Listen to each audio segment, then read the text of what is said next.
Hello and welcome to this episode of the Montpelier Happy Hour here on WVEW 107.7 LP Brattleboro, your community radio station. I'm your host, Olga Peters, and this is the show where we talk about how everything in Montpelier shakes out for the rest of us. I want to welcome to the show today regular contributor Emily Kornheiser, and she is one of the representatives from Brattleboro. Hello, Emily. Good morning, Olga. Nice to see you again, and as always. Same here. And I want to welcome to the show Reverend Mark Hughes, who is the executive director of the Vermont Racial Justice Alliance.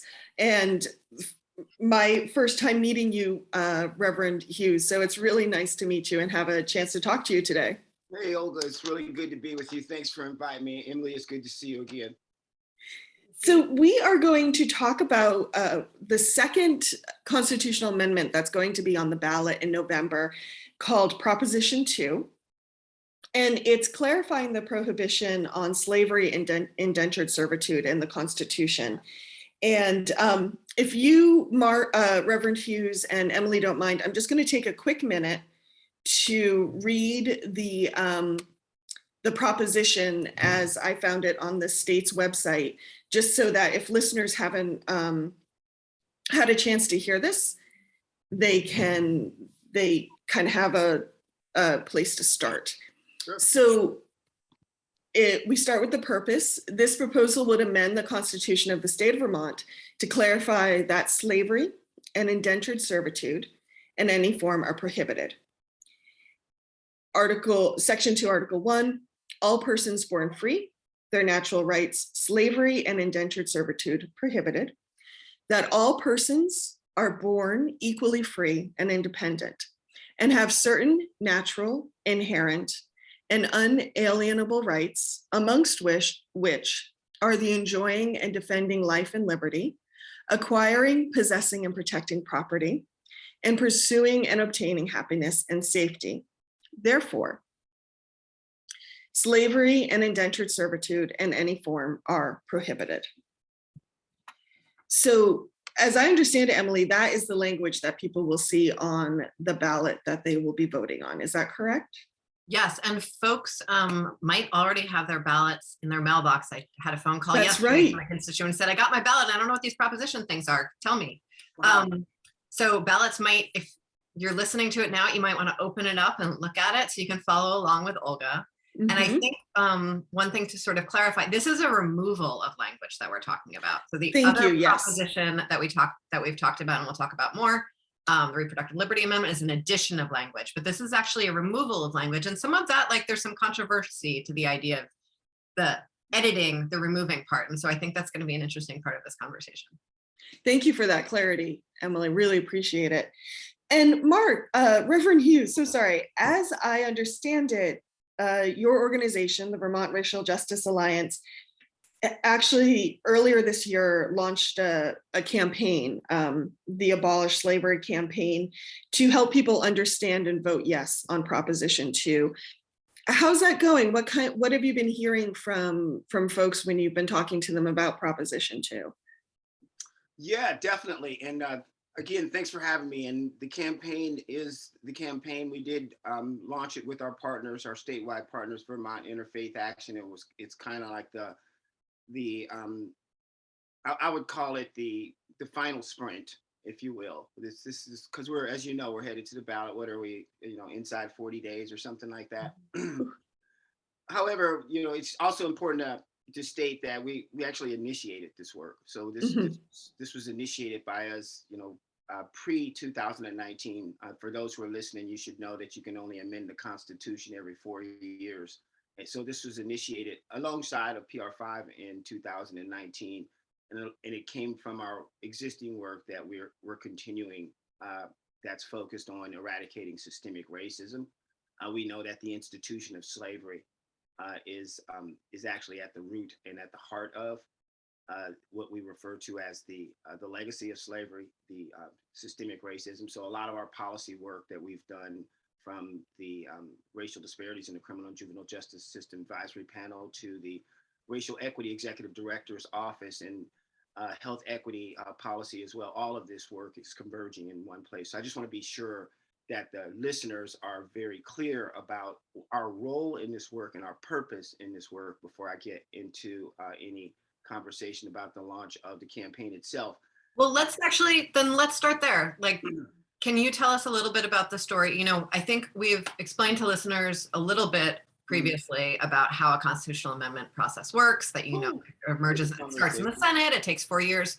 Folks, it needs to go through the House, you know, it needs to go through the Senate twice, it needs to go through the House twice, and then it goes to voters. But the story of how it got to the Senate the first time and its journey through the State House, I think, is an important story to tell. So I would love if you wanted to start with that. Oh, totally. We can do that too. And in addition to the 2 trips through the Senate and the House, there's also 2 public hearings, and there's a gubernatorial constitutional duty for a proclamation that it would be on the ballot. So that's really good, Representative Kornheiser, that those conversations have been had, because I think a lot of folks could be thinking that perhaps some of this work is just kind of fly by night, or just trying to figure out where it came from. Or like they say, I don't really like it. Can you edit it for next year? And I'm like, no. It doesn't work like that. It doesn't work like that. And you know, in fact, you can't even edit it after it first leaves committee in the Senate, folks, from the first time it starts. You know, so there's a lot of nuances. There's a lot of rules that in the House and the Senate, and I mean, I'm literally rules. There's statutes in Title 17, and there's guidance in the Constitution itself in Chapter 42. So yeah, we got here. There was a long path. In fact, what a lot of people probably didn't know is we actually asked the 2018 legislature to urge the 2019 legislature when they came in to start this work. At the time, it was Tim Ash, who was the president pro tem. They didn't like that idea. We were able to get it at least introduced in the House by Representative Chena, and it's today, and it will always be looked back at as a historical document. HR 25 from 2018 was an urging of the 2019 Senate to start this work. It never went anywhere. It hung on the wall in Sarah Copeland Hans's committee, House Government Operations, and it died. But you can't take anything away from it. Where we started with this work, again, is searching the Constitution, searching the statutes, looking for human rights and civil rights protections, because a lot of concern at that time with what the organization that I started, which is Justice for All, a C4 organization. This started to work. This was when I actually stepped back from cybersecurity work in 2014 after seeing Michael Brown on the ground for about 4 hours in Ferguson. That was the impetus for me to start this work, and it started in community and ultimately resulted in culminated in 2017, as I said, the RDAP, that was the first policy. But while that work was going on, in between that 2-year period, there's a lot of stuff happening, because the 2016 election was huge. We did a couple public forums, one for the Senate in Washington, one for the Senate here in Chittenden. So you probably remember the cast of characters. If for 2016, full disclosure, I was a Democratic Party figure at the time. I was the chair of affirmative actions, and I also served on the platform committee. We actually were able to successfully get instituted into the platform, the desire to amend the Constitution to abolish slavery. So that was in the 2016 as well as the 2018 Democratic Party's platform. Have no idea why they didn't move it over to the 20 platform. At the same time, leading up to this work, we were able to get the full endorsement of the League of Cities and Towns. So it was a unanimous endorsement. The Episcopal Diocese here sent a letter over to government operations. So there's a lot of background work going on. When this finally came, when we had those panels that I told you about, those interviews with the officials in 2016 here in Chittenden, Debbie Ingram was one of the candidates. And oh, by the way, it was probably 8 or 10 of them at the time in Chittenden. Nobody knew that there was that this language existed in the Constitution. And we'll talk about that language in a minute. And what I mean is to Representative Kornheiser's point, there is existing language in the Constitution, and I'm going to just kind of sit with this for a minute. I want to say it one more time. There is existing language in the Constitution. There is existing language in the Constitution that provides for exceptions. There are 3 exception clauses that permit slavery. So that is why the work is important as well. So Debbie made a commitment. Then Senator Ingram made a commitment. She said, "Well, I didn't know that was the case," and I don't want to just kind of single her out, because nobody, we got elected officials all across the state. I remember walking down the street with Jim Condos, and I said, "Jim, did you know?" He's like, "No." TJ Donovan, Beth Pierce, the list goes on. So nobody has known that this language, or has acknowledged that they've known that this language existed in the Constitution, despite the fact that everybody's taken an oath to it. I mean, full disclosure, Olga and I read the Constitution, the Vermont Constitution aloud last summer on the show, as a way of sort of prepping us for these conversations that we knew were coming up this year. And I have absolutely taken, I had taken the oath before that, and it was the first time I had really read it in a mindful way, like cognizant of meaning and language and everything that came from it. So yeah, and it was really powerful and like interesting to like when I read pieces and was like, oh, that's where that body of law comes from, and that's, oh gosh, that is challenging, that little piece, that piece right there. It's I mean, there's going to be a lot to talk about when the smoke clears, because we will discover more and more, and we will begin to unpack what some of this means. There are other aspects of the Constitution which will need to be examined. 2023 is coming up. Oh, a year you can introduce a constitutional amendment. I wonder what's happening next. So there's some stuff that we'll have to continue to disentangle, to unravel. This is the work. This is the baseline work of dismantling systemic racism. Come on, the document was written in 1777. Mm-hmm. What do you think? Of course, there's going to be language in there that has been used to build a foundation for statutes and rules and institutions, and even the framework of the government itself. When you take a document that creates the framework of how elections are conducted over a 200+ year period, there's no wonder why you walk through the State House and mostly all of the pictures in there look like the same dude. The sternest, most disapproving old white man telling me I do not belong there. That is what those pictures do. Mark, I want to ask. God bless you, Madeline. God bless you, Madeline Cunin. Yes. So what I'm hearing from some folks is just a very what feels to them like a very open, innocent question, I think, which is, the question is phrased as, there's never been slavery in Vermont. Vermont's never allowed slavery. Why do we need to do this to the Constitution? And what I say to folks is, there has been slavery. There were, Vermonters enslaved folks, and there were enslaved folks living here in Vermont for many, many years, even after this Constitution was passed. And it's still there in our Constitution. But I think folks are wondering, I guess I just want to ask you, from your perspective and from the perspective of the broader alliance that you represent, what's the value of changing this document, given that, there's no slavery or enslaved folks in Vermont right now, which is, I think, still an arguable point. So, I mean, besides, moving from a constitution that clearly has 3 exception clauses that permit slavery to a constitution that explicitly prohibits it. Besides that, so yeah, I would say there's going to be some folks who just don't understand. Perhaps they're not embracing what it means, what a constitution means, what it means. Perhaps when we start to consider the gravity of what that document represents, folks will embrace that a little bit more. I think, part of, let's jump around a little bit here, because first of all, I don't understand why we would want to argue have, engage in an argument where we know that prima facie the premise of the argument is invalid. So for a person to come to you and say, well, slavery's never existed in Vermont, that's just not a very good argument to get into. I don't think people know. I mean, I really like the folks I'm talking to. I think they genuinely do not know Vermont's history. Right. That piece of Vermont history, and So this wouldn't be the point where we're going to begin to teach them that.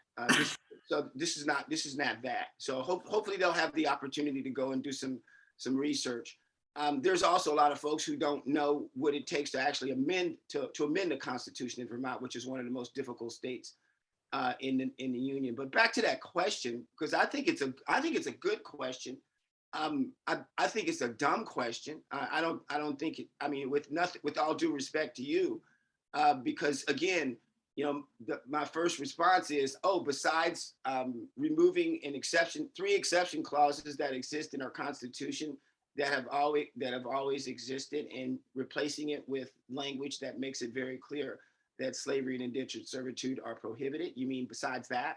But I would also say, the whole idea of, it also proves a certain level of insensitivity, I think, because, the institution of slavery is really what you want to talk about here and what it represents to us in America. Because the institution of slavery, we know, has created this, has contributed and has almost primarily been, formed this political and economic divide along racial lines, which has created the badges and incidents that we experience today, which we refer to as systemic racism. So when you look at the actual institution itself, why on earth would we want anything in our Constitution that even represents it? Why? And moreover, why is it that how is it that a person could be so blind that they could see that leaving that language in the Constitution could be so offensive? It's kind of like the guy saying, I don't understand why I can't wave my Confederate flag. So the thing is that, again, the Constitution itself, we shouldn't have to give this lesson, but I suppose we do. It's, what's in the Constitution, it's not just what folks take an oath to. It's the premise of every law. When you walk back in the State House, everything that you guys try to move out of that committee or out of that chamber, the litmus test is that Constitution. And I think the other thing that we must understand is that everything that any law that is challenged, the litmus test, within our judiciary, again, is the Constitution itself. The shortest answer, though, I think, Representative Kornheiser, the shortest answer, it really just comes back to the fact that the language is there. There's a tool that we have to change that language to make sure that it represents the values of Vermonters, and that's what we're doing. Anything short of that, I think is just irresponsible. In my opinion, I agree, and I'm proud that we're doing this for what it means for what Vermonters being able to see themselves in the Constitution and what it would mean for the broader meaning making of Vermont law. What do you think this will mean in terms of changes to current law or the future experience of Vermonters? Yeah. Again, another question that's not a. I got to be nice to you, and I don't want to say that was a dumb question, but I want to say that it's think about it. What we know is that for 245 years in Vermont. Well, and I, in my own defense, I want to hear you saying that, so I don't want to take over with all my own ideas about why this is awesome. I want to hear from you, and so I'm, asking some questions that I have my own answers to. Yeah, you don't need to defend yourself because I'm not going to attack you. But I think that I think that what we have to understand is that Vermont has never been a state without that language. Without that, I mean, what we know is in 1924, we did touch the Article 1 in the Constitution on a constitutional amendment, and we changed the age of women slaves from 18 to 21. That's what we know. What we also know is that in 1994, under the auspices of degendering the Constitution, we went into the Constitution, and not only did we change the gender language regarding males as it pertains to he, him, men, and so forth, we also found language referred to as freemen. For those who used to take the freeman's oath to vote, and I know that was a thing here because when I got here in 2009, I took the freeman's oath. So it was a thing, and it also originated in Title 17 of the Constitution, which is supported by Title 17 of the statutes rather, but which is supported by Chapter 42 of the Constitution. Let me just make that very clear.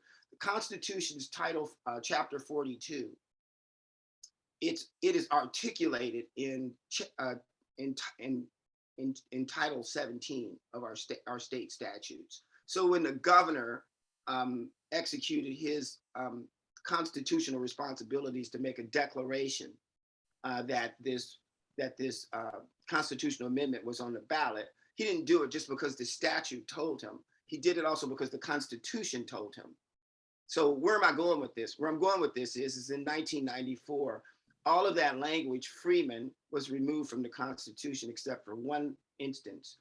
And for some odd reason, and I think they were clowning us or something, I don't know why they did it, but they made the title of Chapter 42, Freemen and Free Women, despite the fact that they removed freemen from the entire Constitution. I don't know why that is. But if there were freemen, then there must have been not freemen. In our analysis of the Constitution, freemen were the people who could elect everybody statewide, all 180 of you, all 6 statewide officials, our entire congressional delegation, in all 14 counties, the sheriffs, the state's attorneys, the judges, and so forth, and vote for the constitutional amendment in the referendum, such as the one that's coming up right now. That was what freemen could do. It took until the 2019 and 2020 session to remove the same language from Title 17, 25 years. That's an example. That's an example of a constitutional amendment and the impact that it has on our statutes. And guess what? Nobody even noticed it. So this is how insidious what we're dealing with is happening. And I'll give you another hint. If you look at Rule 84 in the Senate, there's still language that says freeman. You know what it refers to? This upcoming general referendum. So, and I say all that, it sounds really boring, I know, to the listeners, but our listeners are very used to this kind of detail. It's fine. But what it illustrates is our inability to be able to forecast what a constitutional amendment is actually how it's going to really impact us. I think we've become way too microwave as a society. And what we think is that we're supposed to be able to go and change our constitution and see the next day impact. So we're beginning to bake some of that in. Even PR 5, it does not provide a next day impact. The statute's already in place. Yeah. So I mean, I don't want to disparage that effort or anything like that, but is that symbolic? Yeah. So there's a lot of work that's being done here to amend the Constitution, but we don't really know what the long-term effect is going to be. And I'm okay with that as long as we're talking about abolishing slavery. If we were talking about something else, I'd be super leery right now.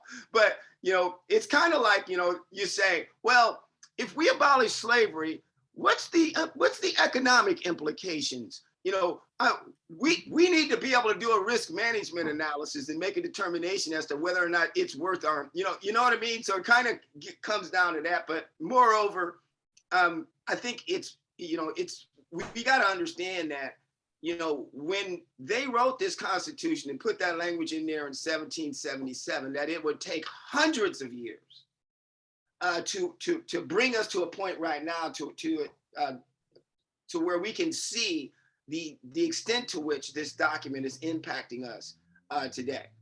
So short answer, we've never been a state without constitutional slavery. We've never been a nation, 13th Amendment, exception clause, except for the punishment of a duly convicted crime. We've never been a nation without constitutional slavery. It's impossible for us to determine where this is going to take us. But I'm confident that if we're saying that slavery is prohibited, it's probably in the right direction. I appreciate that and absolutely agree. And for listeners who want to dive in a little bit into the myths about folks who were enslaved in Vermont, or, you know, at this time in history, or some of the myths later on with how involved or not involved in the Underground Railroad we might have been here, I really recommend Dr. Amani Whitfield's work, particularly the problem of slavery in early Vermont, if you want to dive into some incredibly well-researched and very compelling writing. Did he leave us? I heard he went to Calgary or something like that. Well, he's from Canada, so he went back. Oh, I see. Yeah. I see. Yeah. But, you know, he did his work while he was here. Yeah. You could read. He could read. Yes. Olga, I think we have to go to a break. Is that what you were? We do. But I want to thank you so much, Reverend Hughes, for diving into all the interconnectedness of our Constitution. Because one thing that really amazes me about the Constitution and a lot of what we try to work on in policy is how much of it is so layered and how do I want to put this? So often we have practices and traditions and we go about our business and we haven't actually kind of gone back to the root of what we're working from or what has influenced us or that like initial intention. And ask, like, are we living what we think our intentions actually are? And so I really thank you for diving into that, all that interconnectedness. I think that's really important for listeners to understand. We will be right back on the Montpelier Happy Hour here on WVEW 107.7 LP Brattleboro.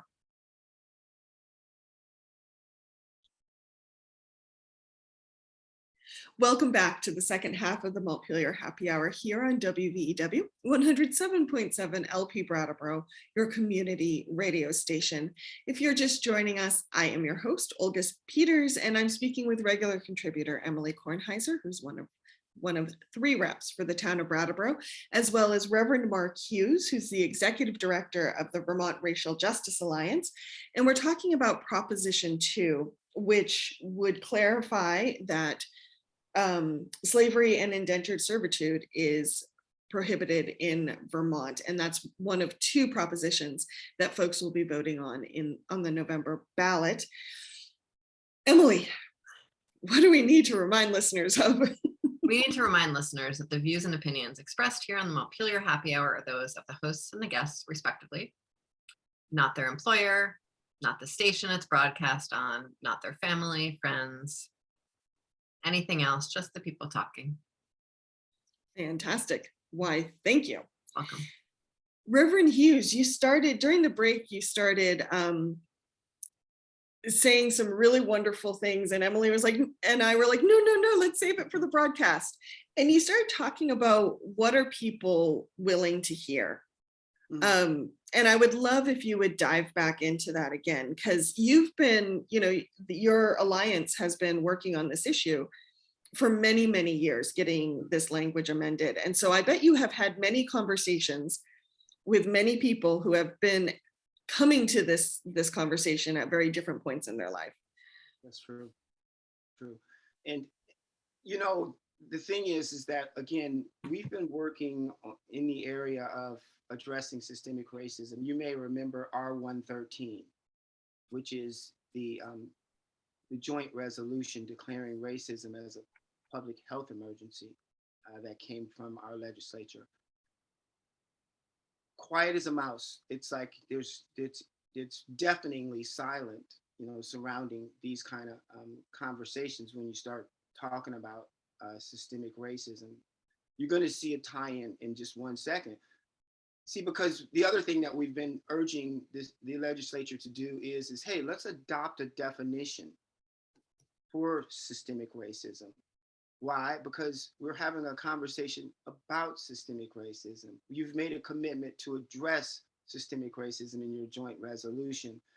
For crying out loud, the executive director of racial equity has her responsibility to address systemic racism in her enabling statute. What is it?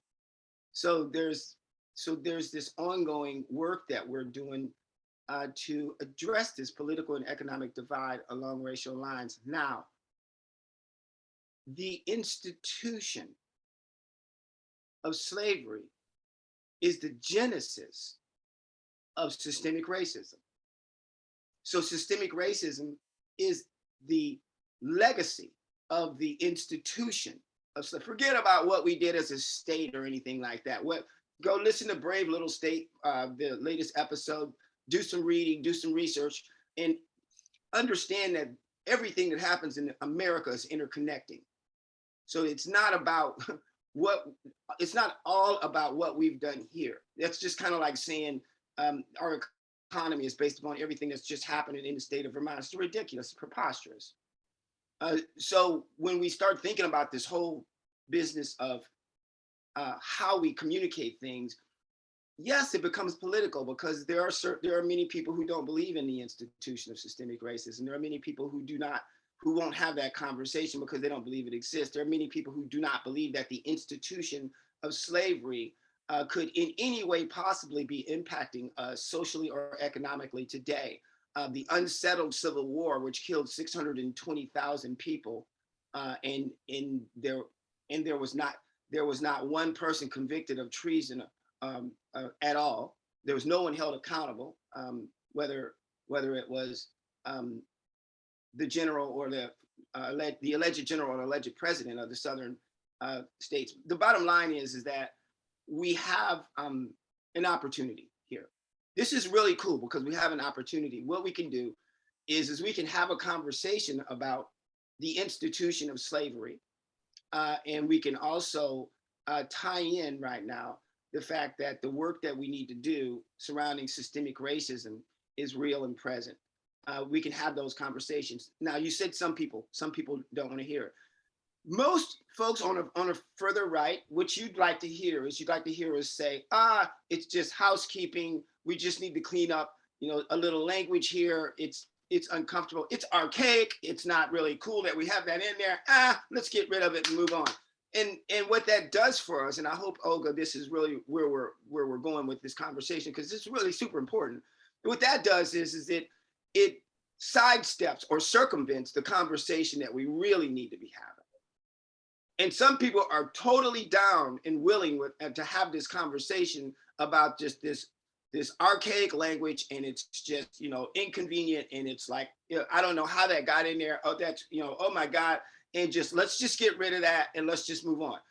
And you will find moderates having that same conversation, because for some odd reason, moderates in Vermont seem to lean to the right. Yeah, I said that, I'm not politically affiliated. But the thing is that that conversation is super duper important. There are others who are going to want to have a conversation about what other states are doing. And it's funny because when Vermont doesn't want to do something, they concern themselves about what other states are doing. When they want to do something, they say, hey, we're the first ones to do it. The truth is, Vermont was the first one to create a constitution, the very, very first one to create a constitution that had any language at all to do with slavery. Hard stop. Think about it. Mm-hmm. We're not the first state to abolish slavery. We're the first state to create a constitution with any language whatsoever, with any language that spoke about slavery. And that language was 3 exception clauses.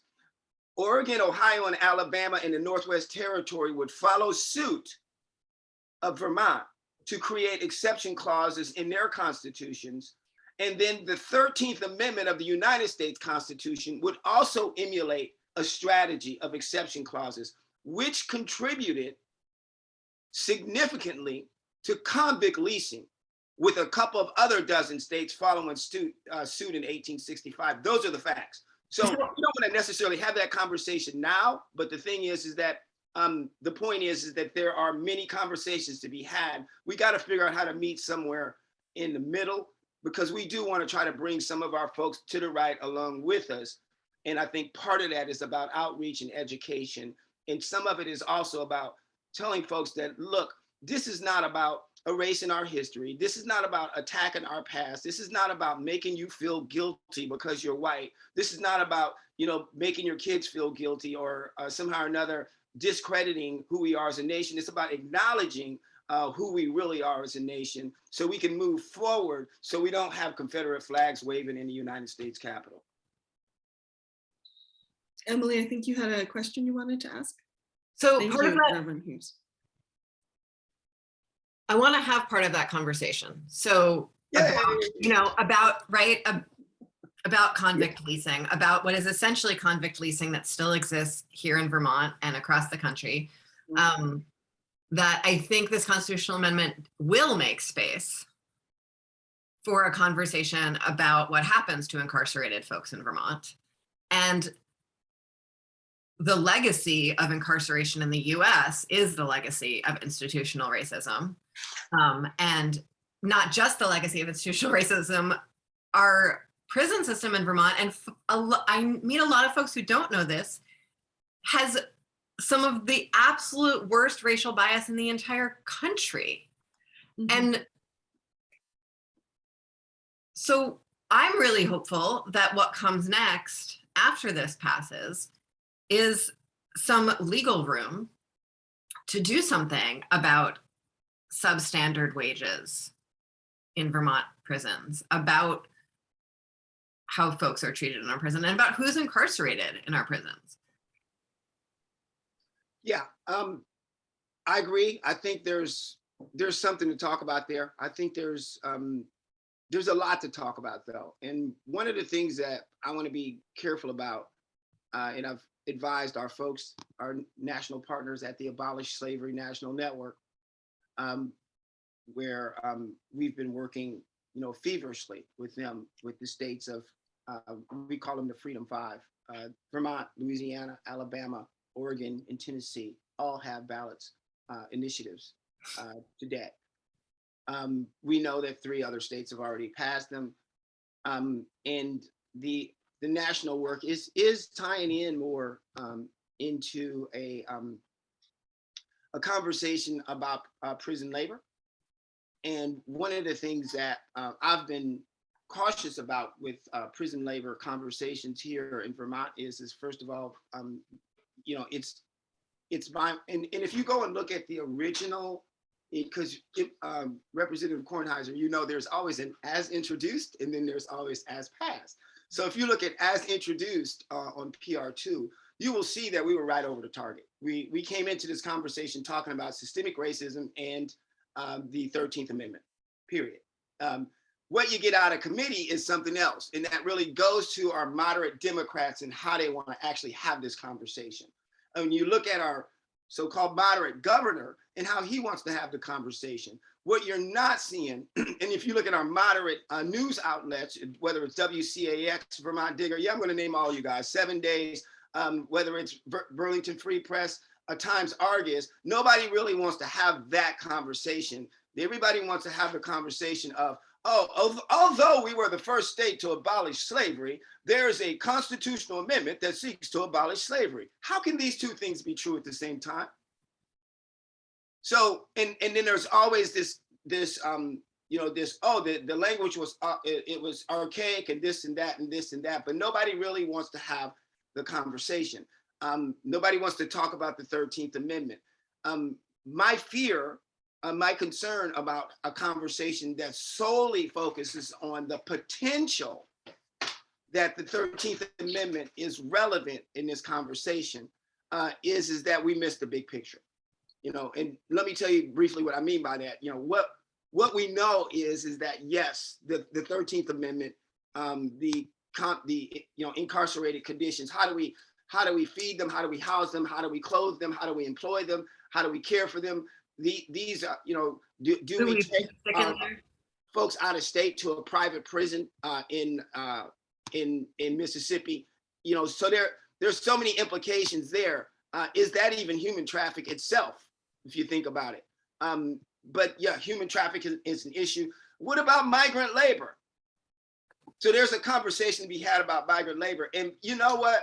For the love of God, we're talking about a constitution that one thing has remained clear, and a couple of things have remained clear, and that is what really edges toward what looks like peonage when you start thinking about for debts and fines and fees and so forth.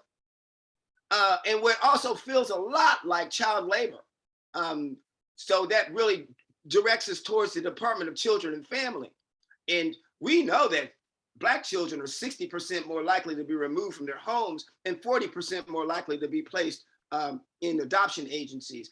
And the list goes on and on. Mm-hmm. So that Woodside is closed, but now we're sending them out of state. I mean, there's so many implications to a conversation about slavery that I just refuse to be painted into a corner to just have this single-threaded conversation about prison labor. And again, we have no idea. And I think what we ought to be talking about is what attorneys and what judges, how do we build the infrastructure to flood the courts at some point or another? Who has the intestinal fortitude and the political will? Because at the end of the day, if nobody takes anything in the courts, then we got what we got. But if there is a sound legal challenge to anything with a group of attorneys that have no connection or that refuse to acknowledge the political and economic gain or loss, and they're willing to just put their nose to the grindstone and actually do the work in the court systems, then who knows where that would take us. But if that doesn't happen, then it may take us nowhere. So maybe the question of what happens next depends upon the courage and the intestinal fortitude of the legal apparatus here in this state in moving forward.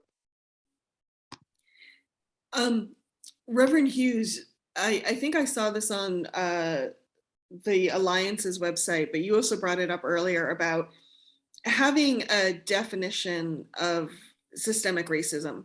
Mm-hmm.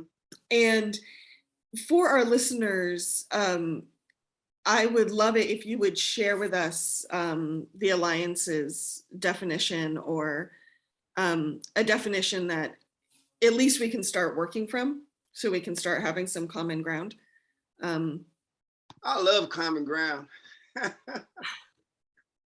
So first of all, what's the issue? The issue is the legacy of slavery: wealth disparities, cultural disempowerment, adverse racial disparities in housing, education, employment, health services access, transportation, economic development, the justice system, cultural erasure and appropriation.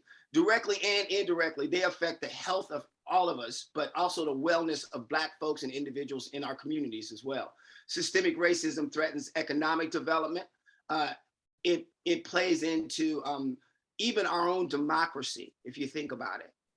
What we're seeing right now, racism is bad for democracy. Mm-hmm. It's bad for the republic. If you take a look around, if folks would wake up and look around, they would see that racism is bad. And we're not talking about just overt racism. We're talking about systemic nature.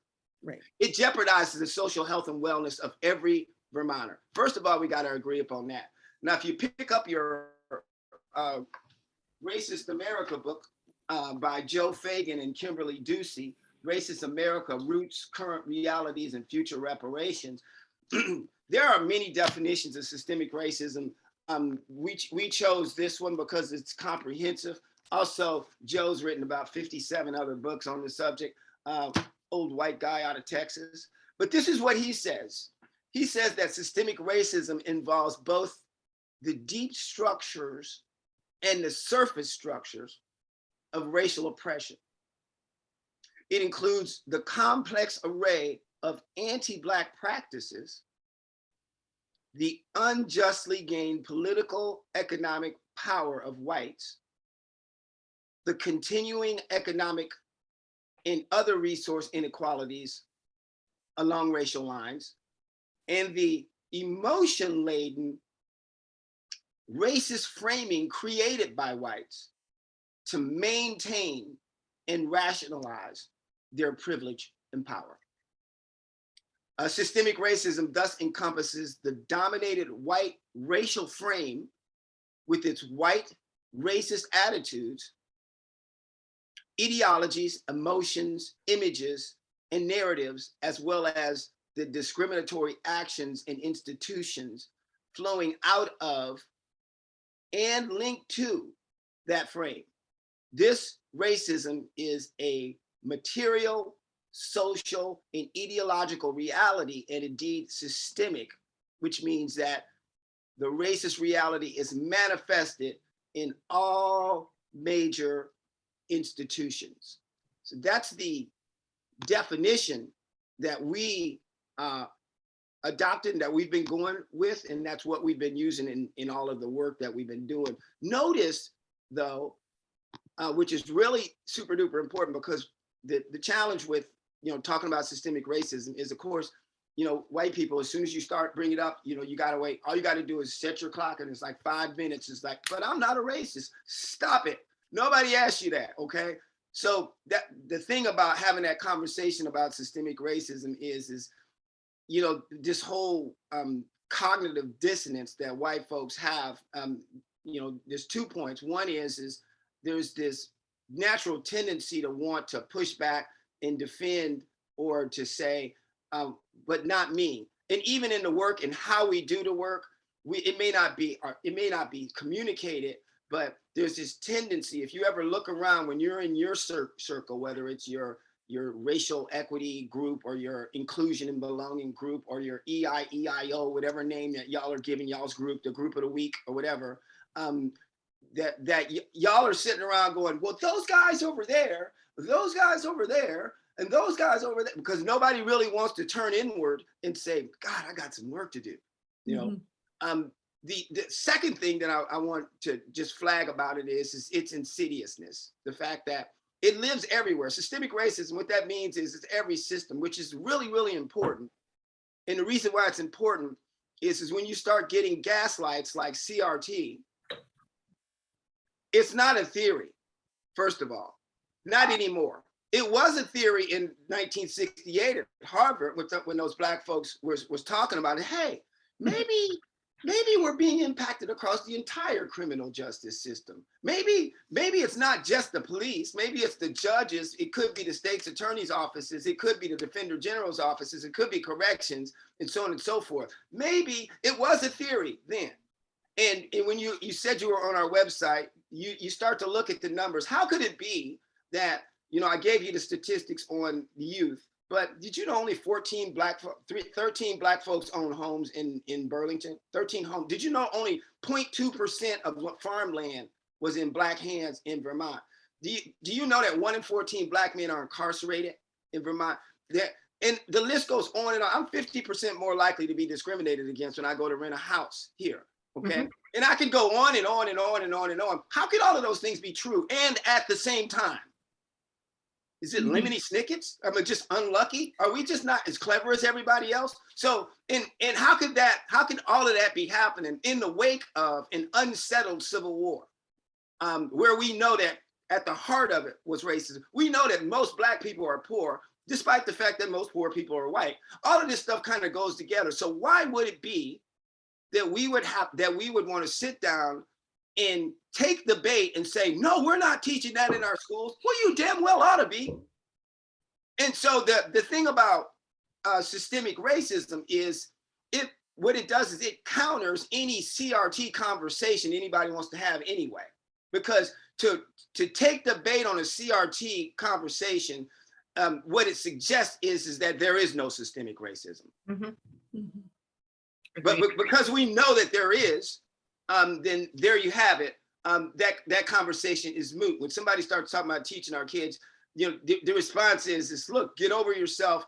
We're just teaching kids how the world works, right?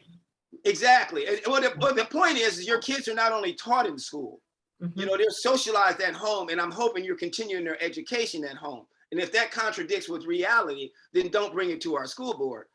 Thank you very much. Have a nice day. Because systemic racism is real, your CRT argument is bogus. Keep it moving. So so I think part of this is the fact that we also don't have enough folks who are allegedly on the left who's willing to dig their heels in and stand up and have that conversation.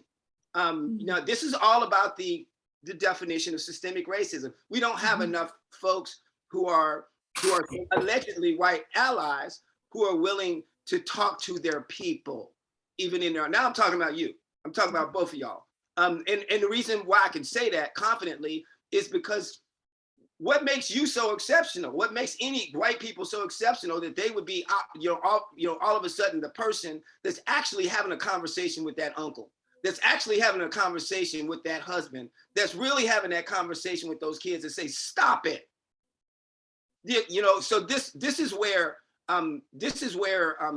the rubber meets the road in the work that we're doing is when, because again, it was created by political and economic power. It is perpetuated by political and economic power. And at the micro level, that is your social status and your economic viability, yours. And that is why you don't have those conversations. And that is why you don't do your job. And for those who are watching, the question is what are you willing to risk? What are you willing to let go of? Why are you so afraid that you may not gain something if you speak out? And why are you so afraid that you may lose something if you speak out? And the reason, and when you ask yourself why we continue in what we're continuing to perpetuate, then first look in the mirror. Because I don't know any white people who have never silently witnessed Black oppression. And I don't know any white people who don't have somebody in their family, if it's not them, that overtly contributes to it, period. So that is systemic racism. And it's very important to understand finally that overt racism is actually born out of it. It's overt racism didn't exist. That's what exists to maintain and rationalize systemic racism. That protects the system. It's created in order to refortify or double down on the continuation of this separation of political and economic power along racial lines. So you got to create things. Well, they're not as human as us. They're not as smart as us. They're not, they've got tails. Their men are very violent. Their women are very sexually promiscuous. They're very dangerous. And so whether a person believes that or not, it was a good story and it helped perpetuate or to protect rather, or sustain. And now they're not folks, some folks are not smart enough to fact check that as a reality. And they believe what somebody has told them and they perpetuate it unknowingly. So, and I'm not going to say that you get off the hook because of that, because you don't go around spewing nonsense that other people told you, whether you believe it or not. So that's systemic racism in a nutshell. It's a hard conversation, but we got to do it in love. We have to do it in love. And I think this constitutional amendment gives some folks who might not have had the opportunity until now, or might not have the courage until now to have these conversations with their neighbors. That's Yeah, more space for people to find that courage and to say, the state is deeply committed to this conversation. Yeah, and the other thing, that courage. I think we might have just a moment left, so I'm going to give Olga the mic. Okay. Yeah, thank you. So yes, we do only have a couple minutes left, but thank you, Reverend Hughes, for going into that, because going so deeply and talking where the rubber meets the road, because I think for a lot of people, terms like critical race theory and systemic racism have been used so much around them, but it hasn't actually they haven't incorporated it. What does that actually mean in their daily life? Yep. So thank you for taking that time. I think that will, I think it'll give a lot of our listeners something to sit with. Just before we go though, I want to make sure we pulled on a lot of threads. Is in the last 30 seconds or so, is what do we want to leave listeners with, thinking ahead to the November ballot and thinking ahead to these conversations that we will be having. I want to leave listeners with everything that Mark just closed with. That's and then, please vote yes on the proposition, on both propositions. And reach out to someone at the Racial Justice Alliance, at Vermont Interfaith Action, to me, whomever, if you want to explore these conversations deeper in advance of your vote or after your vote. Mark, over to you. Yeah, I would just, thanks for having me, first of all. Abolishslaveryvt.org, abolishslaveryvt.org. Go out and check that out. And be nice to each other. The vote is, we can get the vote done. If we don't get it done this time, we'll get it done another time. You know, and my partners at VIA, they're going to hate me for saying this, but I'd rather us not get the vote done. Vote no, vote this thing down, and we can talk about it for another 4 years if we need to, if that's what you need to do for us to have this conversation. What I don't want to see is everybody rush to the ballot and vote for it just so we can get this housekeeping done and get this out of the way. I mean, please think about the fact that the process associated with it, the institution itself. Think about the fact that the language is in there. It's always been in there. We're not the first state to abolish slavery. And it's something that we should talk about is what does the institution of slavery mean and how does it relate to systemic racism? Let's have that conversation. Abolishslaveryvt.org. Again, thank y'all for having me on the program. I appreciate you both. Let's love each other. Let's get the work done together. Let's hold hands and move forward. Thank you, Reverend Mark Hughes from the Vermont Racial Justice Alliance. Really appreciate you being on the show today. Emily, if people want to find more information out about you, how can they do that? Folks can go to emilykornheiser.org and you'll get links to any one of a dozen ways to get in touch. And as always, the Montpelier Happy Hour is on WVEW 107.7 LP Brattleboro, your community radio station. I also want to thank BCTV for broadcasting our YouTube videos. And you can also find us wherever you find your podcasts. See you next week, everyone. Take care.